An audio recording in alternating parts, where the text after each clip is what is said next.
Hindi raw nababahala si Pangulong Aquino sa pagtakbo ng pamilya Marcos para sa iba't ibang posisyon sa eleksyon 2016. Pero giit niya dapat humingi ng tawad ang pamilya Marcos sa mga pang-aabuso noong rehimeng Marcos. May report si Lay Alves. Nanumbalik na ba ang suporta ng publiko sa mga Marcos? Tinanong ito kay Pangulong Aquino sa kanyang pagdalo kanina sa Presidential Forum ng Foreign Correspondents Association of the Philippines o FOCA. Sa gitna ito ng pagkandidato ni Senator Bongbong Marcos sa pagka-vice-presidente at pagiging cover ng isang high society magazine naman ni Ilocos Governor Imee Marcos. There is a resurgence of support? Yes, sir. No. I think the answer to that is very obvious, Joel. I don't think so. Nauna ng pinuna ang sinabi noon ni Senador Marcos na hindi dapat maging issue sa eleksyon ng mga nangyari sa ilalim ng martial law na idiniklara ng kanyang amang si dating Pangulong Ferdinand Marcos. Sunod na hiningi ang opinyon ng Pangulo tungkol sa posibleng pagbabalik ng mga Marcos sa mas mataas na pwesto. Bukod kay Senator Marcos, tatakbo rin sa 2016 si Governor Imee at ang inang si Congresswoman Imelda Marcos. I have faith in my bosses, the Filipino people. There's nothing that has caused me to change the faith that they are able to discern.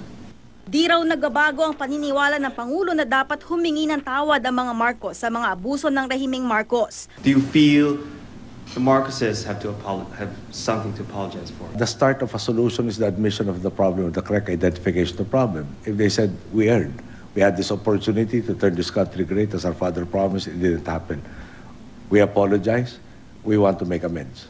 That I think would have been very, very acceptable. Muli ring tinanong ang Pangulo kung sino sa tingin niya ang mastermind sa pagpaslang sa kanyang amang si dating Senador Ninoy Aquino. Ang ama ni Pinoy na si Senator Ninoy Aquino at si dating Pangulong Marcos ang sinasabing mahigpit na magkatunggali noon sa politika. Ikinulong si Ninoy matapos ideklara ang martial law dahil sa kasong subversion at illegal possession of firearms. Bumiyahe siya sa Amerika para magpagamot pero nagdesisyong bumalik sa bansa noong 1983. Sa tarmac sa airport, binaril at namatay si Ninoy. The bottom line is, there was a mode of governance existing in our country then that allowed such a thing to happen.